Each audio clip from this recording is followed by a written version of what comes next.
اچھا، اس سلسلے میں وہ کرنل صاحب نے مجھے وہ کہا کہ زکام پہ تھوڑی، کیونکہ موسمی اثرات کی وجہ سے زکام جو ہے یہ آج کل ریپیٹ ہے، تو اس سلسلے میں پہلی گزارش میں جو کرنا چاہتا ہوں وہ یہ کہ ہر خلط، یہ بات بڑی ذہن میں رکھنے کی ہے کہ ہر خلط جو حد اعتدال سے متجاوز کرتی ہے یا زائد از ضرورت اعضاء ہوتی ہے وہ اپنے مجاری سے اخراج پانے کی کوشش کرتی رہتی ہے۔ یہ ایک اصول ہے اور فطری اصول ہے اور لابدی اصول ہے کہ کوئی بھی خلط جب چاہے وہ کسی صورت میں بادی، مادی، کیفیاتی، خلطی، کسی اسباب کی وجہ سے بھی بنتی ہے، اور جب وہ حد اعتدال سے متجاوز ہوتی ہے یا زائد از ضرورت اعضاء ہوتی ہے تو وہ اپنے متعلقہ مجاری سے اخراج پانے کی سعی کرتی رہتی ہے۔ ایک تو یہ بات آپ ذہن میں رکھیں۔ اچھا، دوسری یہ ہے کہ بدن میں موجود صرف رطوبات ہیں جو ہر سوزشی عضو کو تسکین دیتی ہیں۔ ہر سوزش کو ختم کرنے کے لیے جب اس پر رطوبات گرتی ہیں تو وہ جو اس کو تسکین ملتی ہے۔ چونکہ رطوبت کا تعلق فی الاصل دماغ سے ہے، اس لیے جب اگلے دونوں بطون دماغ میں اجتماع رطوبات ہوتا ہے، آپ حضرات کے علم میں ہوگا کہ انسانی دماغ کے 5 بطون میں ہوتا ہے پیٹ، 5 بطون ہیں جن میں مختلف طرح کے افعال، اعمال یہ سرزد ہوتے ہیں، مختلف طرح کی رطوبات جو ہے یہ جتنا یہ سسٹم ہے نا ہماری لاسلکی نظام جو ہے نا ہمارا، وہ رطوبات کے ذریعے یہ پیغام رسانی جو ہے یہ ہوتی ہے۔ تو وہ 5 بطون ہیں، تو جب جو دونوں بطون دماغ میں اجتماع رطوبات ہو جاتا ہے تو نتنوں کی غشائے مخاطی اور جھلیوں پر دباؤ پڑتا ہے۔ یہ دونوں بطون جو ہیں یہ اگلی طرف ہے، اور یہاں پر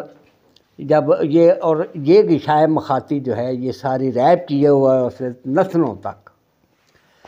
تو نتنوں کی غشائے مخاطی پر دباؤ پڑتا ہے، اس میں ورم پیدا ہو جاتا ہے،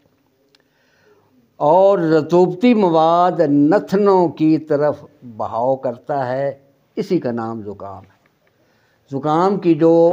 تعریف ہے وہ یہی ہے کہ جب وہاں پر رطوبات اجتماع کرتی ہیں اور وہ نیچے کی طرف بہاؤ کرنے لگتی ہیں تو جو رطوبت خارج ہوتی ہے ناک سے اس کو زکام کہتے ہیں۔ یہ رطوبت قوام کے لحاظ سے رقیق ہوتی ہیں، اس لیے ان کا بہاؤ بھی تیز ہوتا ہے۔ اگر اس کا قوام زیادہ رقیق نہ ہو تو اس کا بہاؤ ناک کی بجائے حلق کی طرف ہوتا ہے، ریزش ہوتی ہے، اوپر سے نیچے گرتی ہے۔ آپ کو معلوم ہی ہے کہ رقیق قوام اعصابی ہوتا ہے اور غلیظ قوام غدی ہوتا ہے۔ اب یہ جو میں نے عرض کیا یہ مرض کا خلطی سبب ہے، جتنے اسباب ہیں نا اس میں یہ خلطی سبب ہے مرض کا کہ زکام کا اس طرح ہو جانا۔ اس مرض کا دوسرا سبب جو ہے وہ کیفیاتی ہے کہ جب بدن کو سردی لگتی ہے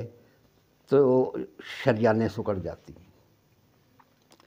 شریانیں سکڑ جاتی ہیں تو ان میں سے رطوبات کا نچوڑ زیادہ ہو جاتا ہے، اور رطوبات خلیات کی مابینی خلاؤں انٹر سیلولر کیویٹیز کے درمیان جمع ہو جاتی ہے۔ یہاں سے یہ لمفاوی نالیوں کے ذریعے دوبارہ خون میں جا ملتی ہیں، اور دوران خون کے وقت یہ دوبارہ مرکز رطوبات یعنی وہیں بالکل جہاں یہ تھا وہ مابینی خلاؤں سے ہوتی ہوئی بطون دماغ میں دوبارہ جمع ہوتی ہیں اور اپنے قریبی مخارج کے ذریعے سے اخراج پانے لگتی ہیں، اور دماغ کا قریبی مخرج جو ہے وہ ناک ہی ہے اور یہ نتھنے ہی ہیں، بس اس سے وہ اخراج پانے لگتی ہیں۔ مرض کی نوعیت، سبب کی شدت اور متاثر کی صلاحیت دفاع کے مطابق ہوتی ہے۔ جتنا سبب قوی ہوگا اتنا متاثر مغلوب ہوگا۔ یہ ایک مرضیاتی حالت ہے، اس کا ظاہری اظہار اگرچہ زکام کی شکل میں ہوتا ہے، تاہم پورے بدن کے اعصاب اس میں متحرک ہو جاتے ہیں اور پورے بدن کے دیگر اعضاء بھی اپنے لازمی تعلق کی وجہ سے متاثر ہوتے ہیں۔ آپ کو پتہ ہی ہے ہر عضو کا دوسرے کے ساتھ ایک لازمی تعلق ہے، ایک میں تحریک ہوگی دوسرے میں لازمی تسکین تحلیل جو ہے وہ یہ ہوگی، یہ لازمی تعلق ہے جو ہوتا ہے اور وہ دوسرے اعضاء جو ہے وہ متاثر ہو جاتے ہیں۔ اچھا، زکام کا ایک سبب یہ بھی ہوتا ہے کہ یک موسم تبدیل ہو جاتا ہے اور سردی سے حرارت زائل ہوتی ہے اور برودت جو ہے وہ غالب آ جاتی ہے۔ جہاں حرارت ہوگی وہاں خشکی بھی پیدا ہوگی اور جہاں برودت ہوگی وہاں لازمی پانی ہوگا۔ اس میں بدن کی حرارت ہی زائل ہوتی ہے جو مرض کا سبب بنتی ہے، چاہے گرمی سے سردی کی طرف ہو، سردی میں جائے یا سردی سے گرمی میں آئے،